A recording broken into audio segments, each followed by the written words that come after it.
Hello, and welcome, and thank you for coming back today for our second event in the Yale International Alliance virtual series on global citizenship. The Yale International Alliance is an official shared interest group of the Yale Alumni Association, and our mission is simple. We are here to connect internationally minded and international alumni for collective learning and mutual understanding. Underneath everything that the International Alliance is trying to do is to make sure that we shepherd this notion of being a global citizen and trying to have a positive impact and making sure that our responsibilities of being Yale alumni are actually having an impact out there in the world. So for more information on the Yale International Alliance, as well as the other webinars in our virtual series, please go to alumni.yale.edu and visit us at yaleinternationalalliance.org, or feel free to follow us on our Facebook page.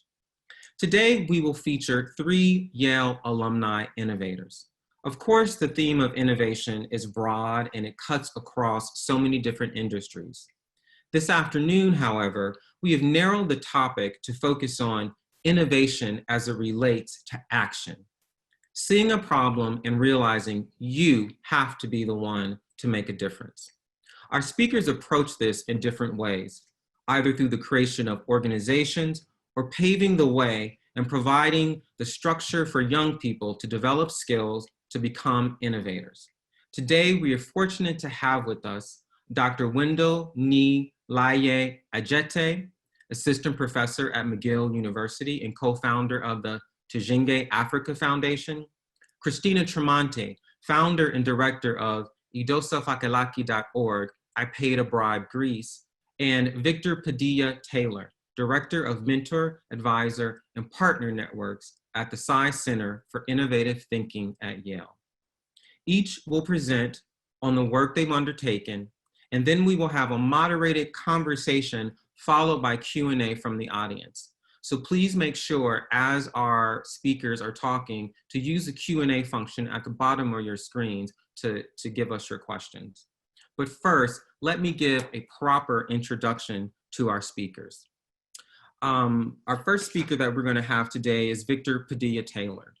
As I said, he's a director of Mentor, Advisor, and Partner Networks at the Center for Innovative Thinking at Yale, where he works to build a supportive network for students interested in entrepreneurship and innovation at Yale University. Previously, he was a Global Leadership Fellow at the World Economic Forum, where he brought together key decision makers, experts from business and society to work in collaborative activities addressing the most crucial global issues, such as the provision of humanitarian aid and access to transportation in rural areas.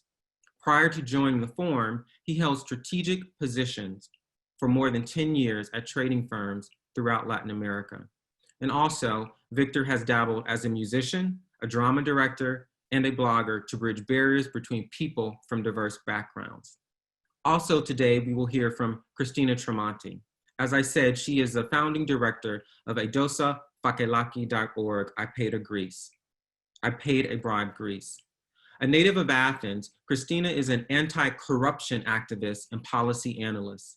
Since being pressured to bribe a public hospital to get treatment for her grandfather with prostate cancer, she has been fighting corruption in Greece on many fronts, advising the Greek Minister of Defense on these issues from 2015 to 2016. Her organization helps citizens report corrupt practices occurring in government-supplied public services. She has worked with the OECD's Technical Assistance Project, supporting the Greek government's National Anti-Corruption Action Plan. And in 2018, Christina was named in Forbes magazine's 30 Under 30 in European Law and Policy list. And lastly, today, we will hear from Wendell Laryea Adjetey. He is the assistant professor of US and African diaspora history at McGill University. Dr. Adjetey is an award-winning social entrepreneur, humanitarian, and historian. He is deeply committed to advancing pluralism, economic progress, and social change in North America and Sub-Saharan Africa. Dr. Adjetey's research and writing on citizenship, race, and social movements in North America complement his commitments to various causes outside of academia. He is a director or advisor on 4 boards, and in particular, today he will talk about the Tujinge Africa Foundation that promotes peace and nation building in Burundi, where he is a co-founder and president. The Inspirit Foundation is a nonprofit that leverages impact investing, media, and the arts in Canada. And he's also founding director of Dreammaker Ventures Diversity Fund, Canada's first Black-led venture capital fund, and advisor of The Road Home, a new think tank and advocacy group for youth on margins in Canadian society. So I'm so happy to have all of these innovators with us today. And the first on board, we're going to welcome to the stage Victor Padilla Taylor. And so give me one moment. So I will. Thank you very much, Nicholas. It's a pleasure to be here. Again, my name is Victor Padilla Taylor. I'm going to be sharing my screen. And I am Director of Networks at SciCity. We love to keep it short, or if you want to go long, you can say Sci Center for Innovative Thinking at Yale. Before my brief presentation, I would like to do 2 things. First, I would like to ask you, all of you, to consider reflecting on the current statement issued within our community at Yale in the face of recent social developments in the United States. I'm going to read it aloud, changing the we pronoun to also make it my own. I stand with the Black community, our alumni who are hurting right now, and everyone who stands against racism, hatred, intolerance, and injustice. As a society, we must do better. I must do better. And I will be a force of good in effecting change. Thank you so much for this. So I know I said 2 things I wanted to do. So the second thing is I want to share a poll with you, which is very, very easy to access if you want to participate. With this poll, I want you to take, I want to take inventory of what you have heard about SciCity. And it is very easy, as I said, to participate. You only need to text my first name, Victor. Sorry about that, went ahead. You only need to text my first name, Victor, with double C, to the following phone number, 22333. And then you can just type your options, A, B, C, D, depending on what is your case, what you know about SciCity. By the way, you can also join this poll by using your computer. If you go to pollf.com/Victor. So it's okay if you don't know anything about SciCity. That's why I'm here. I'll let you know a little bit about it. This is getting better. I'm glad.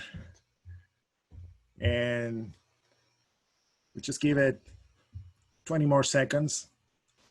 Some people have learned about us because there used to be a center called Yale Entrepreneurial Institute, and they actually believe that we are an extension or a continuation of this effort. But I'll tell you more about it as we go. Okay, so thank you so much. I'm glad that this is also going to be informative to some of you. And by the way, the Yale alum, yes, that founded this center with a large gift, and that's why we're called Sci. His name is Joseph Tsai. He's the current executive vice chairman of Alibaba. Awesome. So let's keep going. What I will be doing today is sharing with you a little bit about our bias towards action mandate and who currently benefits from our programs at Yale, how we decide on our programming, and how you perhaps can get involved with Sci-City.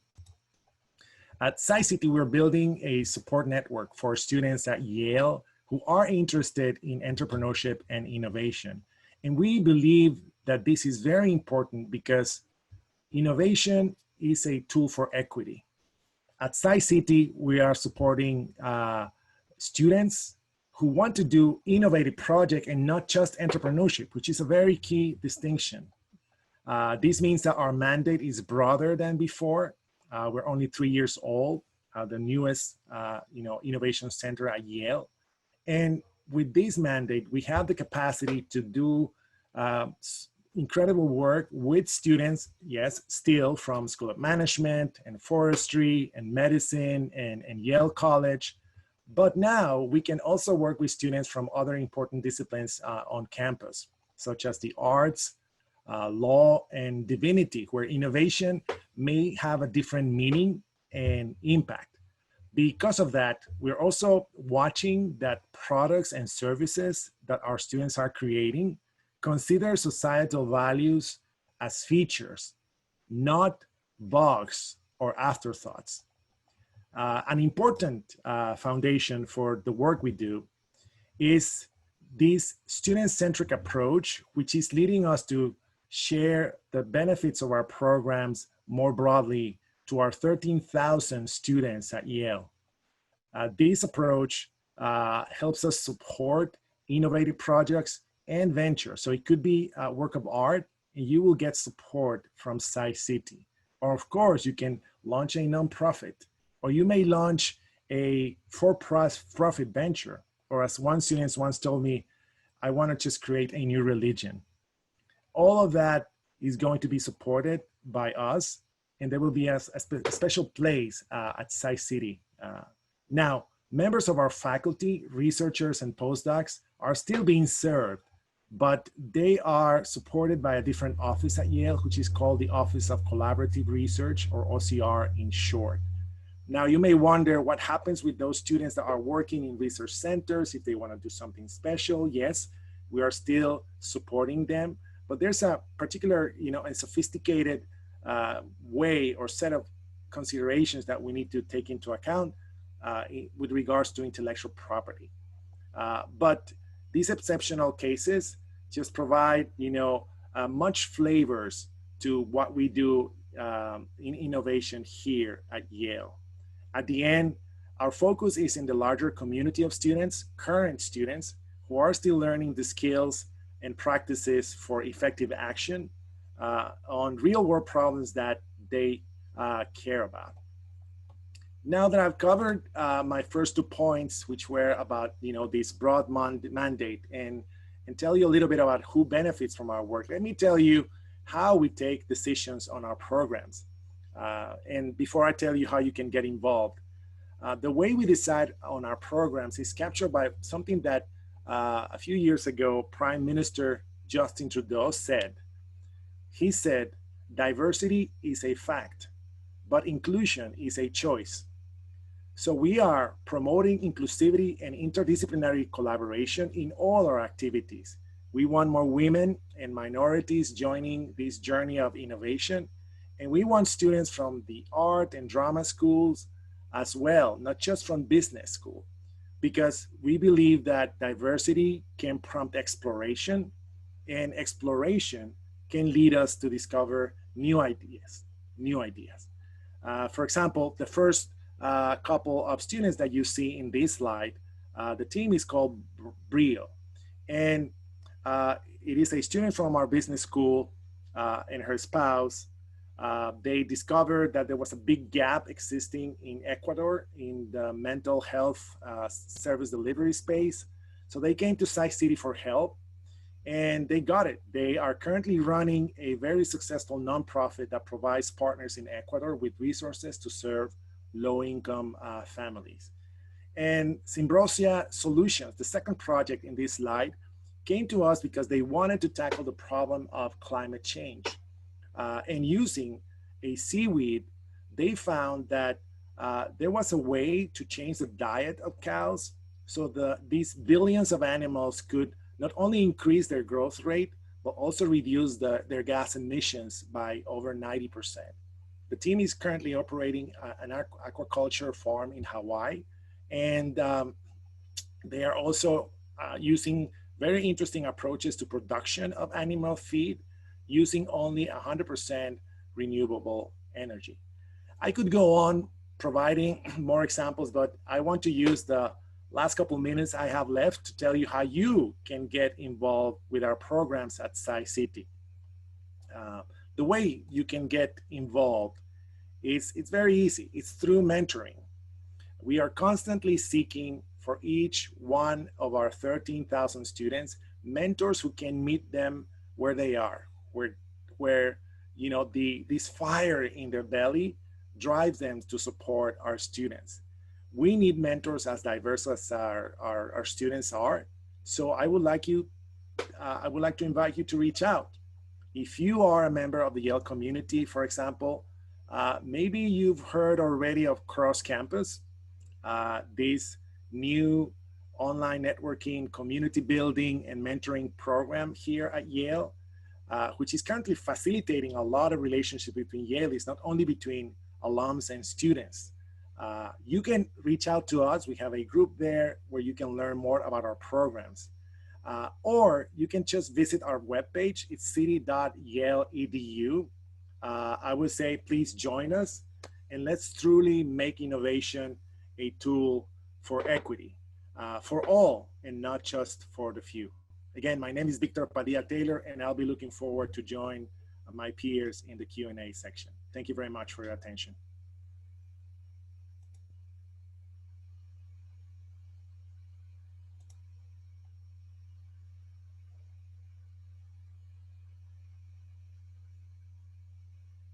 Hello, so we're going to transition now. Thank you so much, Victor.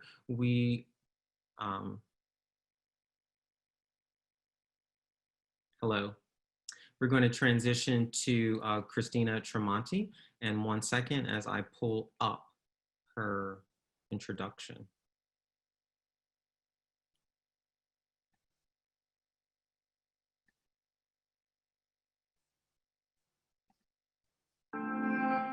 I'm Kristina Tremonti, and I'm the founder and director of evosofakilaki.org.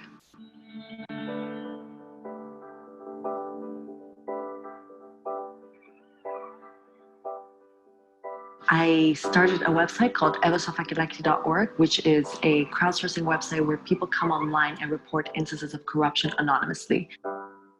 Evosofakilaki was born out of a personal story. When I was 19 years old, I was visiting my grandfather in the city of Kalamata, who was a war veteran. And he had recently been diagnosed with prostate cancer, and he suffered incessant bleeding. So we had to rush him to the nearest public hospital. And at that time, I realized that people were just ignoring us in the hospital. People weren't giving any attention, paying no attention to us. And we stood there for 2 hours, and this lady was sitting next to us who nudged us and was like, don't you understand? They're waiting for you to pay a bribe. And it then occurred to us that if we did pay the doctor, we would get all the attention we deserved. So we paid 300 euros, and within half an hour, we had all the attention we needed. Being in that situation, which was very scarring for me at that time, I returned to the United States, and I wanted to complete my thesis in political science. And I wanted to write about corruption in Greece. And then I realized that I didn't have the data that I needed to complete an educated academic report on a problem that we knew so well, a problem that we talked about all the time, and we talked about it over dinner, we talked about it with our friends, and yet we didn't have the right numbers to see how big really this problem was and how it was really affecting us. So that's how Evosofakilaki was born. A week after we launched the website, we received a paper from the cybercrime unit of Greece asking us to come in for questioning at the police headquarters. They themselves really didn't know why we were there. Like, what are you doing? What is this website that is defaming public institutions? What is your goal? Who are you and why are you doing this? And when they realized it was completely harmless, it was an idea of freedom of speech and pointing fingers at a problem that really, really did concern us and starting a national discussion, they sort of stepped to the side and really embraced us and are trying to see how we can collaborate together. We felt very uncertain about how people would embrace it, if people were willing to come online and actually express themselves openly about something that they had engaged, an illicit transaction that they had engaged in. And over the past year, we've had over 280,000 unique visitors, over 1,800 stories of corruption, and actually one public official being punished for his wrongdoings. This is a different type of battle that we are now fighting, and we don't have to do it in arms. We can do it with the most powerful tool that we have in our hands, which is the internet.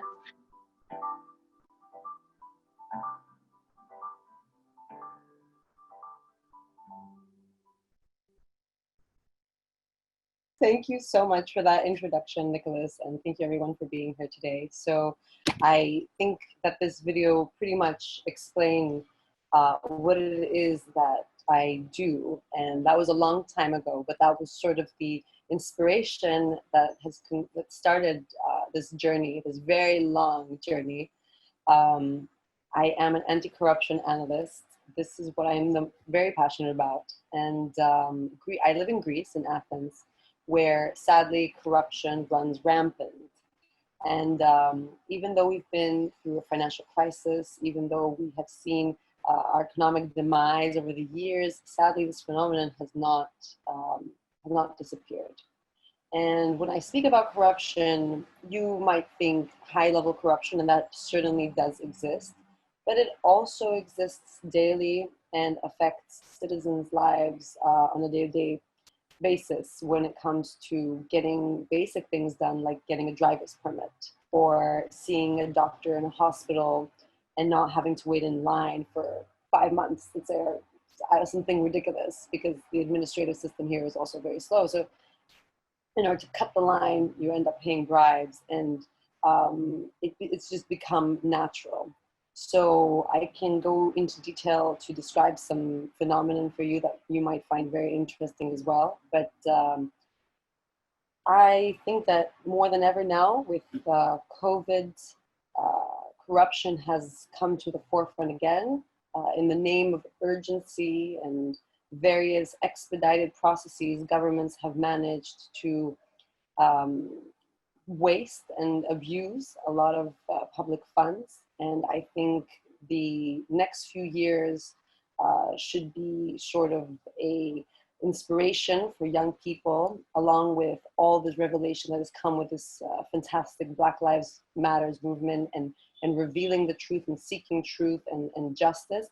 I think there should also be hyper vigilance when it comes to issues of corruption and how young people can reveal such public fraud, waste, and abuse, because there's a lot of it going on right now. And I can speak also for Greece, and I can speak for other European countries and all around the world. So corruption, yes, it's a factor in the quality of life indicators around the world. People's happiness as citizens depends on corruption. And in understanding also how our basic rights come into play and are violated daily when corruption is uncontrollable.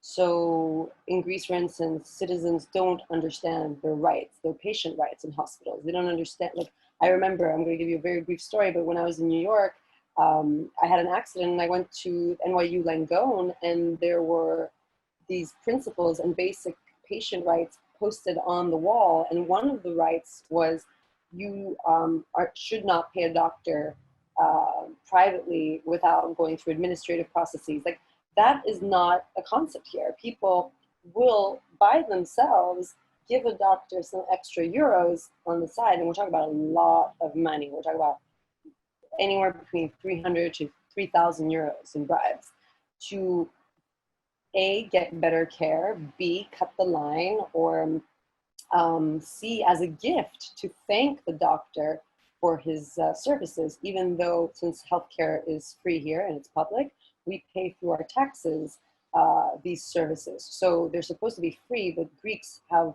this really perverted notion that they have to thank and reimburse doctors for their time and their effort. Very, very strange. And this is all happening under the nose of the government that understands that this is a pervasive phenomenon, but they're not doing anything about it because doctors vote. And they vote in great numbers because in Greek moms, you know, you're an architect, you're a doctor, or a lawyer, so we have plenty of those. So anyways, it's crazy, and it's something that needs to change drastically. And also, one of my focuses are on women in corruption, and women in Greece seem to be at a very victimized subgroup when it comes to patient care because they give birth. And birth has been translated into a very, very profitable business for many doctors, where Greece has above the World Health Organization's average of cesarean births per year, more than Brazil even, and for inexplicable reasons. So usually in records you would find reasons for which women go ahead and have cesarean sections. In Greece, you are unable to find that. It's a big mystery why women have so many cesarean sections, and it's because operation procedures cost more in bribes.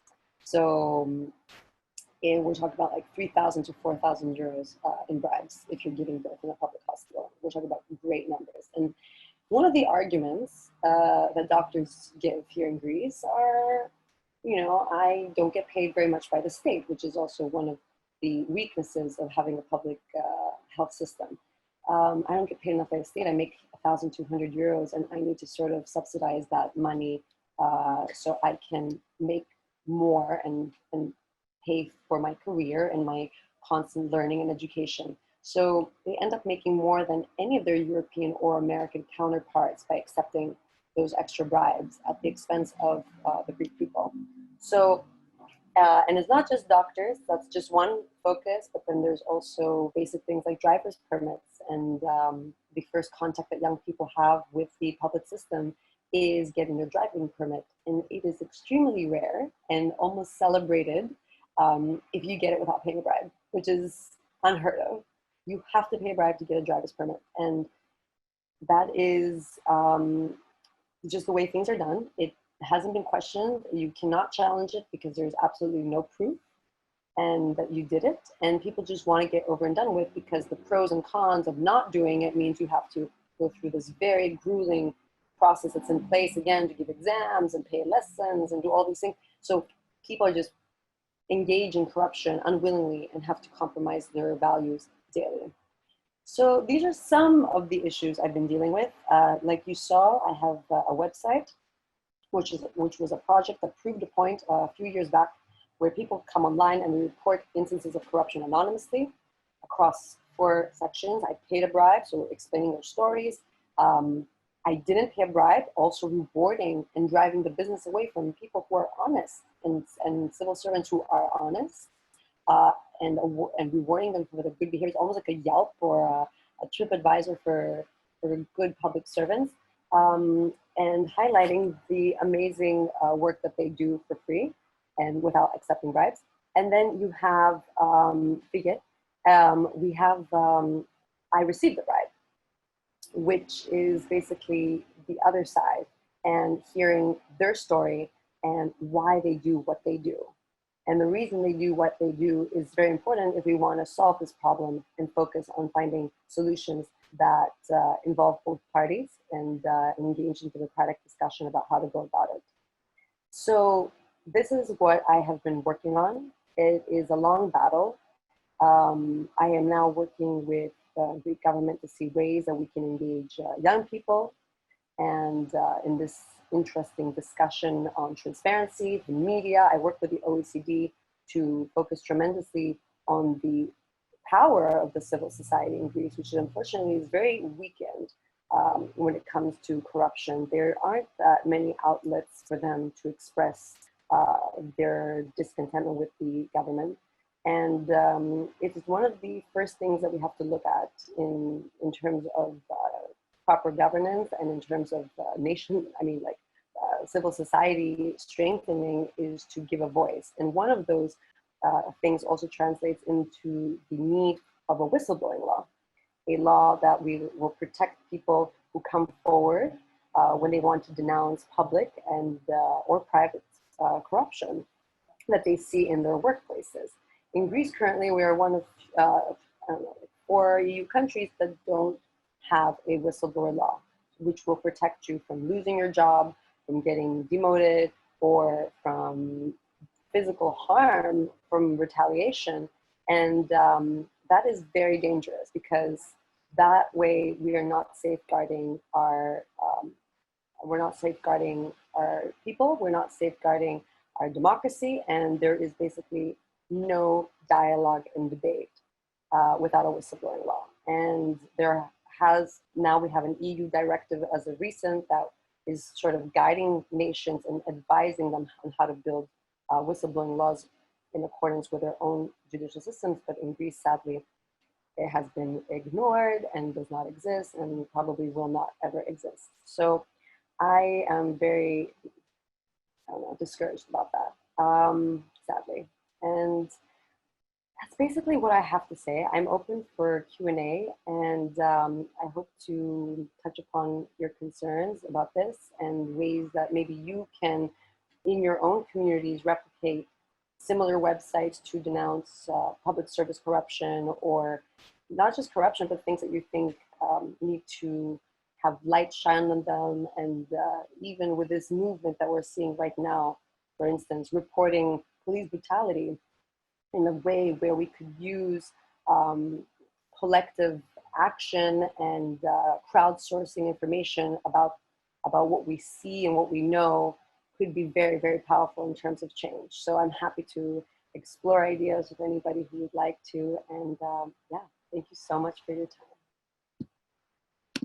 Thank you, Kristina. I look forward to pulling some of that out when we get into our moderated conversation. So we'll transition to our final speaker today, Dr. Adjetey, and I will bring him up to the screen.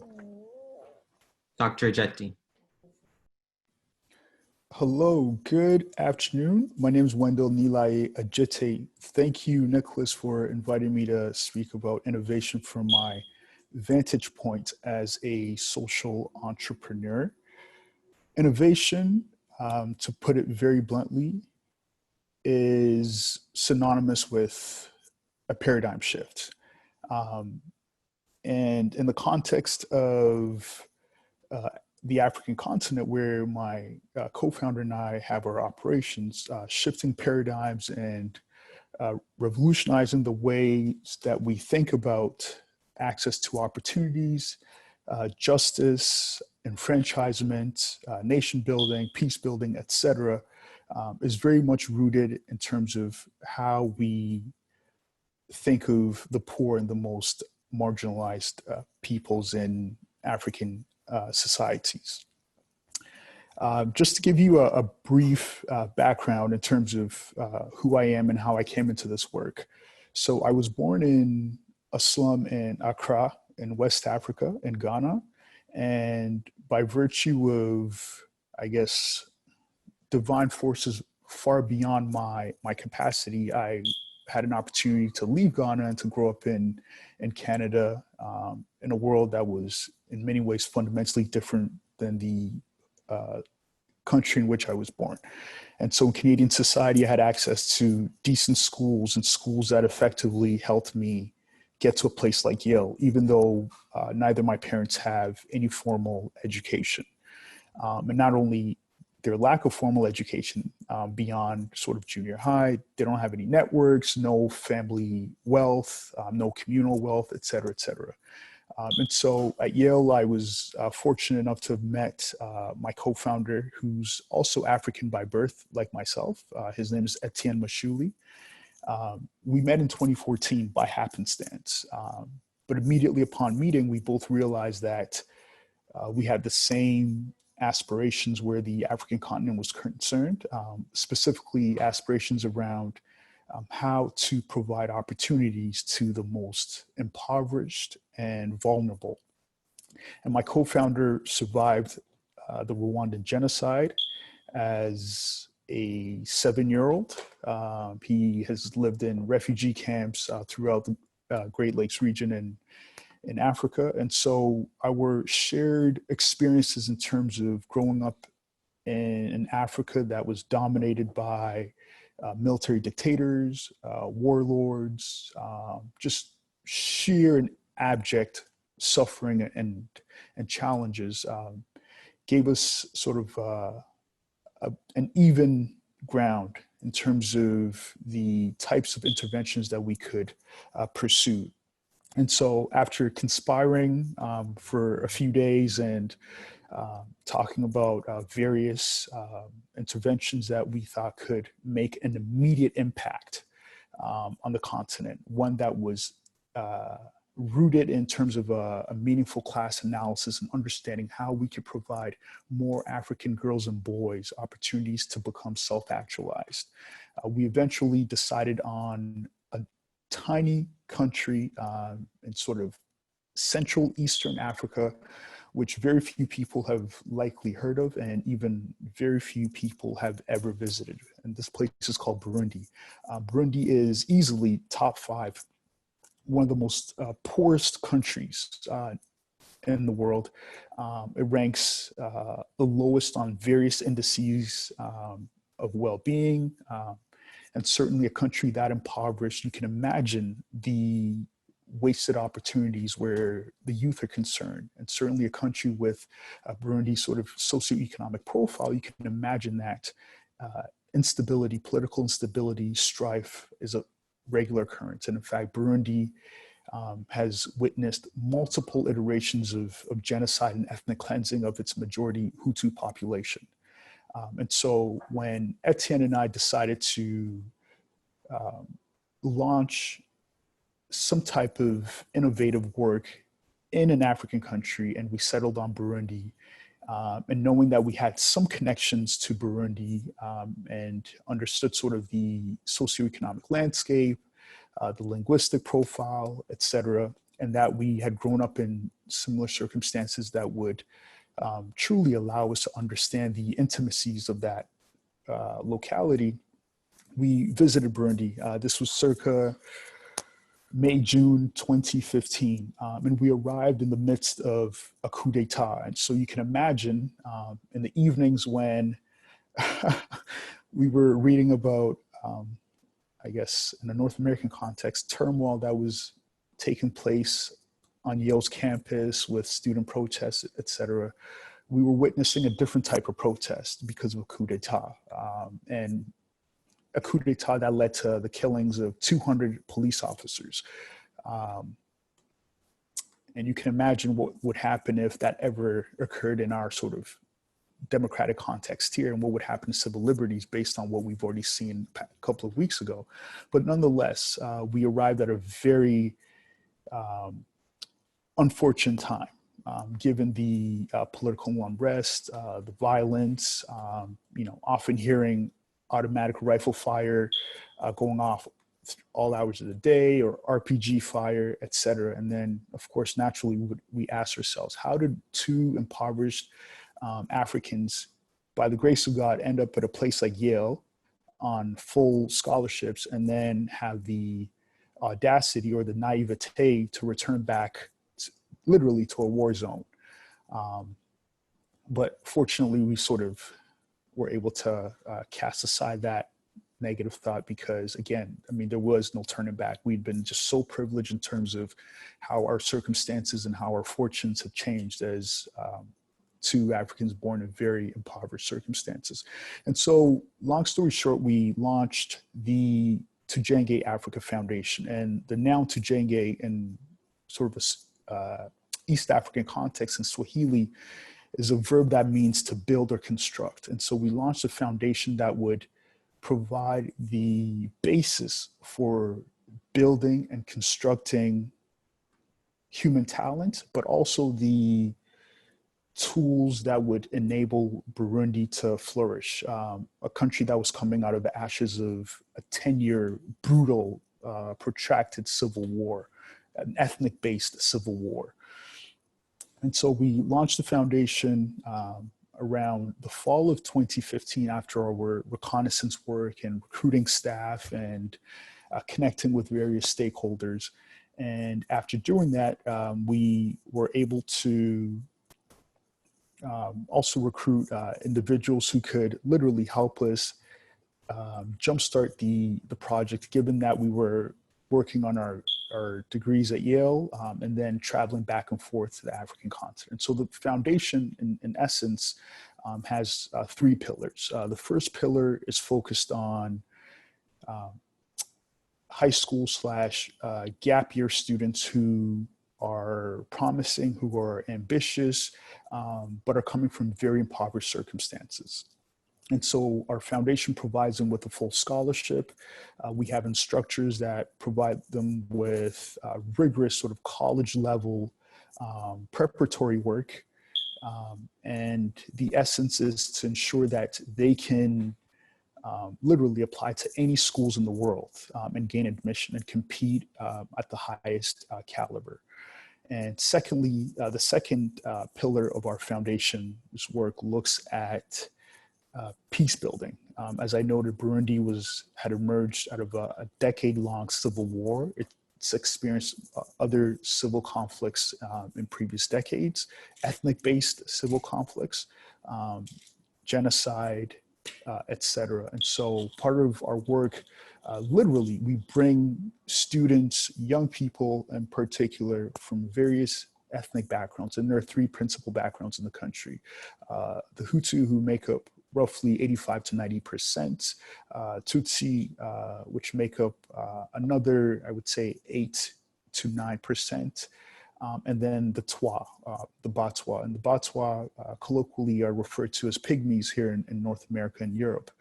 But they're sort of a indigenous hunter-gatherer group in Central Africa, and they make up a sort of a smaller, another maybe 2% or so roughly.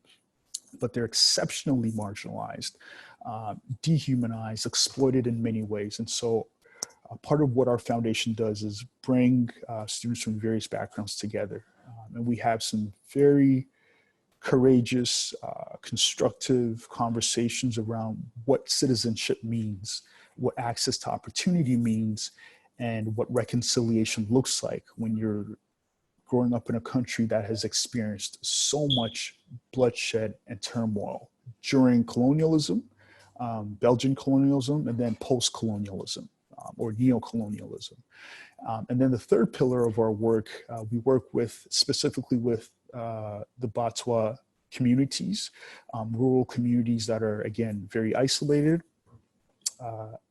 deeply impoverished, and we provide various supplies, whether it's assistance with farming and also assistance with education. And that's part of our overall project to incorporate Botswana peoples within various nation building work, peace building work in Burundian society.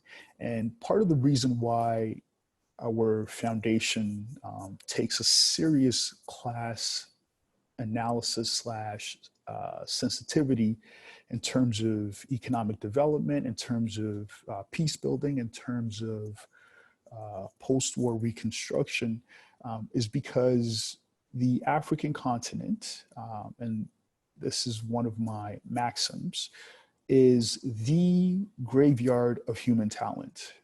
I kid you not. There are some intellectuals who have pinpointed sort of the Great Lakes Basin south of the Nile tributaries as being the legendary Garden of Eden, right?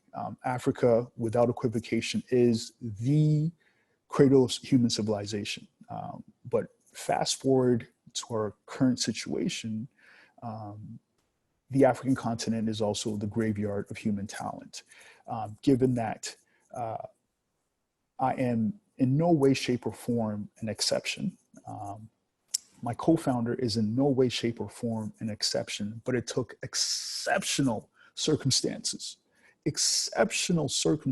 that, as I noted, almost seemed like divine. It just did not make sense based on sort of the normal trajectory of human beings, for us to have self-actualized and to have, again, arrived at a place like Yale where we could get an exceptional education, build our networks, et cetera, et cetera. And so what we are fundamentally trying to do, the paradigm shift that we are trying to inaugurate, and the change that we are trying to implement is to reshape how people think of opportunity. That opportunity should never be about the parents to whom you were born, i.e. if you're born to the upper crust of society, then by virtue of that, you remain a product of that world.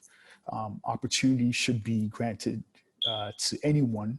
It should be truly a universal phenomenon, regardless of who your parents are, regardless of if you're an orphan, which some of our students are, likely 10 to 15 or 20%, depending on the cohort of our students in Burundi are orphans who've lost their parents to civil war or terminal illnesses, et cetera. And so really understanding and applying this analysis, this sort of empathetic analysis of what class means, and reshaping opportunities and ensuring that young people who are ambitious and who are smart and who have just the raw talent will receive the resources in order to get to the next level, to self-actualize, because that's what my co-founder and I have been blessed to have achieved, not because we are inherently better than other, the millions, tens of millions, hundreds of millions of young Africans who literally, it's a struggle to, you're living hand to mouth. And so the fact that we've had the opportunities to self-actualize, we're trying to now implement ways for other young Africans to enjoy the same privileges, the same sort of inalienable privileges, and then also certainly to scale out our work. And I guess in summation, we have now reached a point where we're comfortable after 4 or 5 years in the crucible, no training wheels, sort of, no water wings, just dove right into the deep end. I guess I'm sort of mixing my analogies with riding a bike and swimming, but pardon me, sometimes speaking extemporaneously can be a little challenging, but after sort of diving into the deep end and figuring out this process, and fortunately, because we have a really supportive board and the chair, whom we incidentally also met at Yale, we have reached a proof of concept, basically. We know that our intervention works. We know that it can be scaled and applied in other contexts. We know that it's been so effective that we literally do not have the sort of financial capacity to scale fast enough, because the demands from regular Burundians, as you can imagine, rural, agrarian, impoverished people who have now heard about this this initiative, this foundation that's providing young people with a world of opportunities. We're receiving way more requests than we can humanly, or as a foundation, we can accommodate. And so having achieved proof of concept and now thinking of next steps in terms of scaling nationally, but also regionally in East Africa, because there are strong similarities in terms of post-war reconstruction, ethnic reconciliation, extreme income and wealth inequalities. It's plausible that the model that we have, depending on a few minor tweaks, would be received well in other national contexts, whether it's in Eastern Congo, which we're literally like a stone's throw away in Burundi, or in Rwanda, or in Tanzania, Uganda, for example, even Kenya. And so that's the next phase of the work that my colleague, my co-founder, Etienne, and I are doing in addition with our staff, our hardworking staff on the ground, our supportive donors, our board members. And yeah, so I will stop here. And if there are questions later on, I'd be more than happy to try to accommodate. Thank you. Thank you, Wendell. So I'm going to bring everyone to the floor now, put you in gallery view. And I would like to thank you all for taking the time to come out. We have a few minutes left to have some questions. And we have a few from the audience, but while we get the questions from the audience, I would like to just reshape or put back on the table a few of the through lines that you all talked about. So what I heard from each of you was a call to action.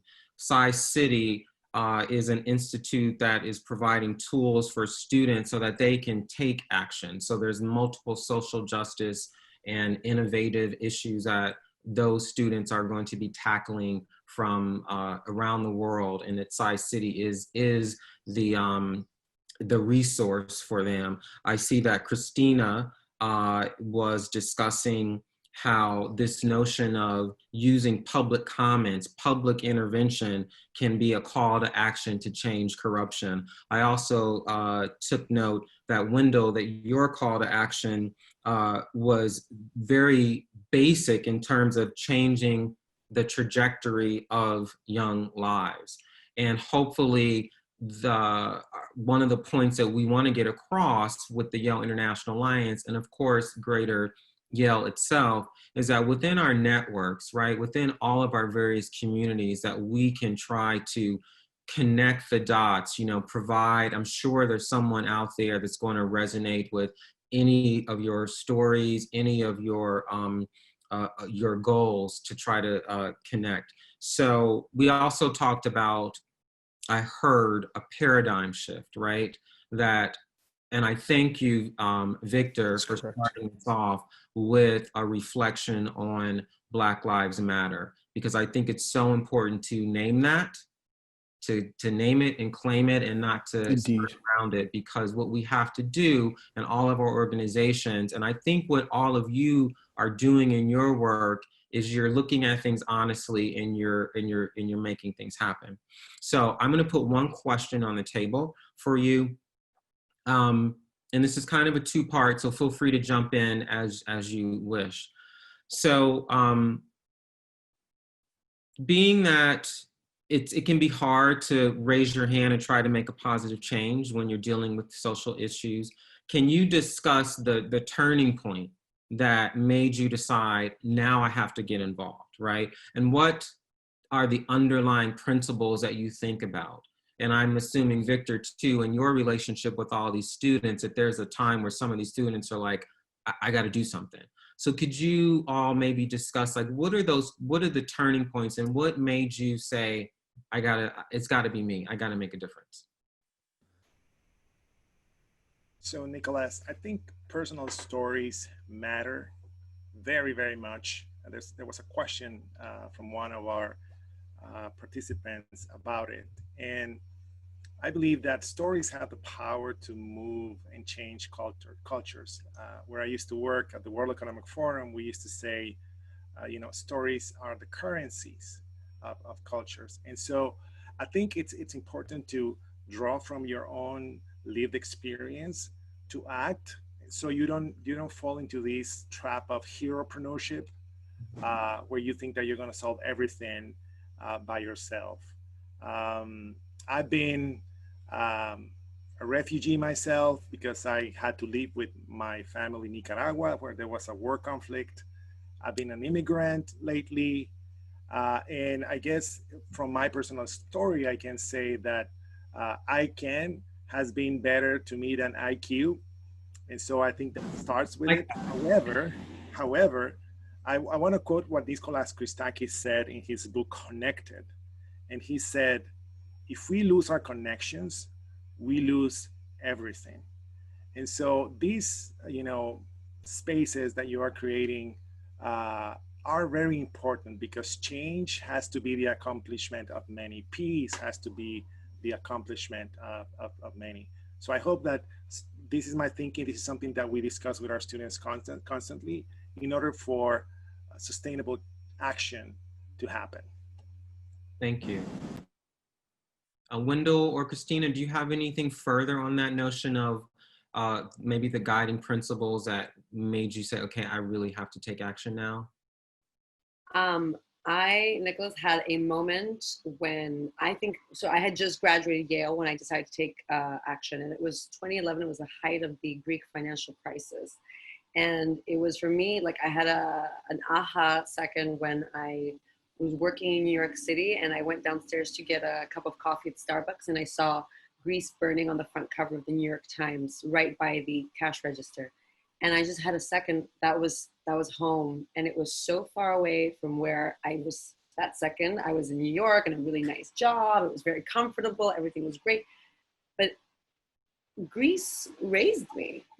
Everything I am is because of my country. And it's great to have opportunities and leave abroad and seize a different life. But if we don't come back to help our home, who's going to do it? And I felt, as a young person, and especially Yale had given me and implemented within me such like tremendous public service values. I feel that's the beauty of our university, is that through every course, somehow subliminally, you just get this infiltration of this need to do something, to take what's been given to you in terms of knowledge and give back to society. And I just felt that like Yale moment where I was like, oh, no, like, I can't just sit here and be passive. Like, why don't I say something about this? And why don't I ask other people if they've had similar experiences? Because we know very much that the reason we're suffering right now is because of endless corruption and endless mismanagement over the years. So it was that moment of the crisis, I think, that shook me and reinforced those values in me. Thank you. Wendell, if I could ask you, you talked about a paradigm shift, and I see what is going on in the world now. We will pray to whoever is listening that it is a positive paradigm shift. But you looked at that with going back to Burundi, right? Going back to Africa. And is there any advice that you want to share or give to people in kind of that thought process? I mean, you vividly said, you went back and there was a coup d'etat, right? And that probably wasn't what your expectation was with your fancy Yale degrees, right? So tell us a little bit about the need for, or what really, how you have to warrior up if you're going to tackle that paradigm shift, because everybody's not going to be with you. Indeed. Thanks for that question, Nicholas. So I guess I'll borrow from something important Victor mentioned, this notion of heropreneurship. It takes a great deal of humility when you're thinking of serving other people, not for your own self-aggrandizement, etc. And so one of the first things that my co-founder, Etienne, and I had to put on the table was that we needed to account for our own sort of, dare I say, blessings and how we ended up at a place like Yale. And in order for us to be able to return back on the continent, we needed to ensure that we were doing it in a really selfless manner, that we were doing it in a humble manner, that even though we had grown up in very dire circumstances on the continent, we still had a lot to learn from those whom we aspired to serve in a very sort of human or humanitarian sense. And so just having that orientation, being, positive, having a positive outlook, but knowing that any meaningful work, whether you're a professor, whether you're managing affairs at Yale, whether you are a CEO, et cetera, any meaningful work ought to be grounded in notions of serving humanity, and serving, and beyond humanity, can be serving sort of our ecosystem, right? The earth on which we inhabit. And so I think just having that understanding, having that humility, knowing that change is incredibly difficult, that sometimes systems are so intractable that sometimes, yes, we need to account for this weird concept called evil, because evil is real. And many of us have experienced it in various forms, evil or injustice or however you would like to articulate it. But knowing that these forces are ever present, that there are contingencies, i.e. a coup d'etat occurring when you thought, oh my goodness, like more or less things are okay, we could go about and do what we needed to do. But you have to, of course, take into all these different considerations. And so having an open mind, being positive, being resilient, being extremely humble, and knowing that you can always learn. There are individuals who will teach you. Most likely they won't have a fancy Ivy League pedigree. They'll likely not be individuals whom you would want to reach out to initially to learn about something complex. But they're likely the individuals who hold the key to sort of opening your world and broadening your horizon. Thank you, Wendell. So we're running out of time, but I do just want to get two more quick questions in here. And one, any of you can jump into this. This question comes from Allison Gardy. Hey, Allison. And she asked about how can we develop the pipeline connecting people who know epic hardship firsthand with education and opportunity? And that's for the floor.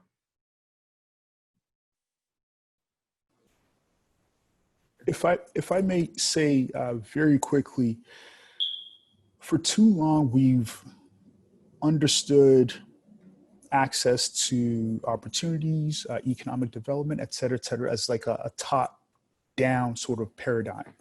And the world from which I come, opportunity has to be inverted. We have to look at it. We have to think of, pipelines of pipelining human talent. We have to think of access, justice, et cetera, as being sort of bottom up, because this idea that somehow things will just trickle to the bottom has proven to be a failed model. And by virtue of even thinking from the bottom up, it will force us to have some very uncomfortable conversations, one of which we love in the West is to throw around this word, this concept of merit and meritocracy. I would rather incinerate that concept because it is morally bankrupt. It has no basis empirically when you think of how children perform, how college students perform based on sort of their socioeconomic status. There's always such a positive, powerful correlation there. And so my worldview is that any individual, if they're given a certain foundation, certain opportunities, they will self-actualize. And therefore, this idea that somehow merit is based on, people who succeed and those who don't succeed are without merit, clearly is an idea that is very regressive. And I think it's actually holding human talent back. And it prevents us from having the real conversations and the real work of making sure that opportunity is more egalitarian. So that pipeline, so the notion of pipeline, it's you need to look holistically around you, because if you're thinking like, well, just how do I get this kid into Yale? The pipeline is basically the access to everything, the access to opportunities in general, point blank period, so that people can start to self-actualize. I mean, I think that's a great point to kind of end on.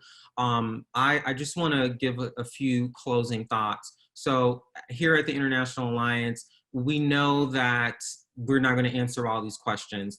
Part of what we want to do with our virtual series and the International Alliance programming is start to bring people together.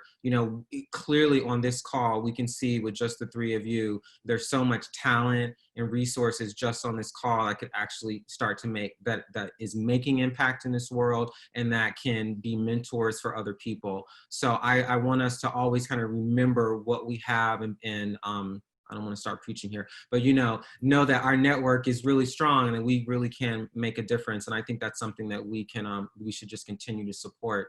So I want to leave us all with to make sure that we, check the International Alliance website, go to alumni.yale.edu for more resources. But I was going to ask this as a question, but I think I'm just going to make the statement.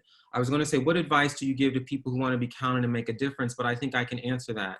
If you want to make a difference, be counted, stand up, make a difference. Whatever it is, whatever your little bit is, whatever your lot is, just stand up and make a difference. So I want to thank all of you today for joining us from Greece, from Canada via Ghana, from New Haven via Nicaragua and other places, and from Poughkeepsie, fabulous Poughkeepsie. So thank you, everyone, and I will see you later. Have a great day. Bye-bye. Thank you.